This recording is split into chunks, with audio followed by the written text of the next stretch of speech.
As you start Module 1, I want to take a few moments to walk through our course blackboard. There's a lot of information you're going to find in this first module, and it may be difficult to parse out right off the bat. Don't bite off more than you can chew. It's pretty straightforward, but at the same time, it does bear going through. So what I want to point out are some important elements here. The first is that these are your module dates. The course module runs through the 18th of January through the 14th of February. It means everything's to be done in this module by the 14th.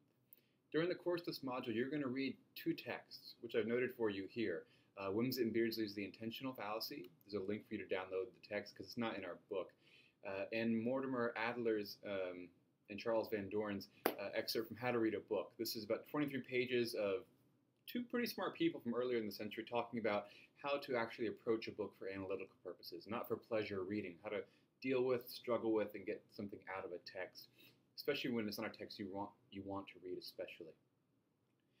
In light of that, I've also offered these deadlines for you, and this is a literal or linguistic map of the course calendar you can also see. So as you start this module, you want to make sure that you keep these dates in mind. There's a pretty easy pattern to follow here.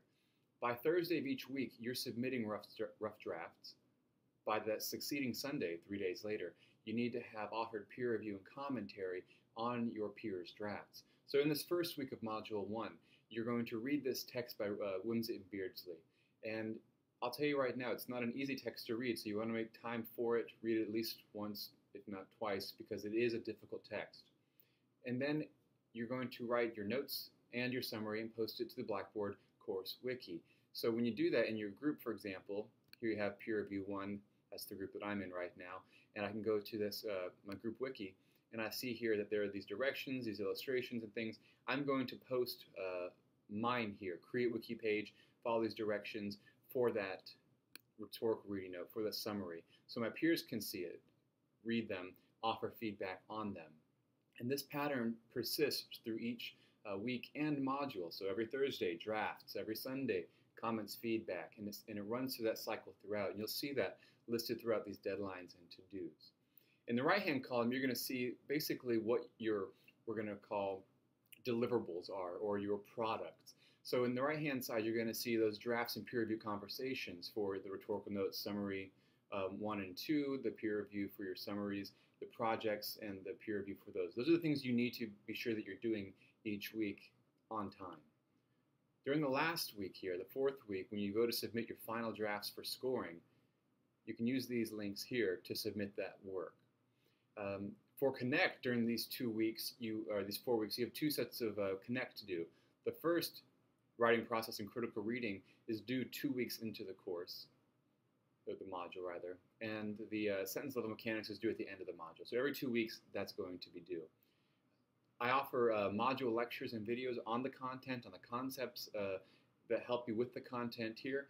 Right now, there are only 3 videos posted. There will be more of these as we get further into the module. But first, I want you to try to read the texts, make what you can out of them, and then we'll come back to having a conversation as a whole. So your peers will converse with you about the intentional fallacy, for example, or how to read a book, and so will I, and so will the graduate assistants. We build a comprehensive way of understanding each of these texts. Don't be put off by the text.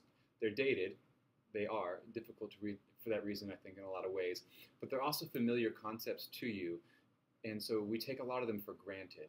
I'll talk more about that in each of the videos, specifically about those texts, but just appreciate that they're difficult to approach in part because you already apply a lot of what they suggest, and so it seems like old hat. So I also offer some refresher videos on the right-hand side here just to remind you how to submit your final drafts. There will be a video for how to do your peer review if you have questions about that, it's still not making too much sense, and how to check your feedback. The last point here is the idea of student learning outcomes. For each module, I'm going to list these for you so you understand why we're doing what we're doing.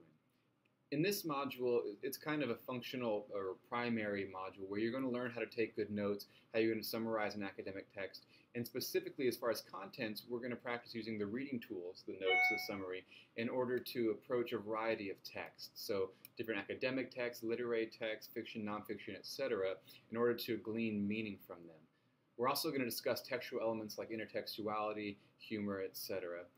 We'll engage in peer review conversations and reflect on our learning throughout the module. And in this way, everything you're doing in the module is towards these 6 N's. So keep that in mind as you're going. And when you reflect at the end, if you're looking for that expert badge, for example, you want to be sure that you're keeping these goals in mind. How does taking notes do something for you in terms of a learning outcome? How does learning about intertextuality, or how to read a text, or what the words read and text really mean, help you to understand intertextuality, or how to read a text, for example? So everything here is scaffolded and has a trajectory.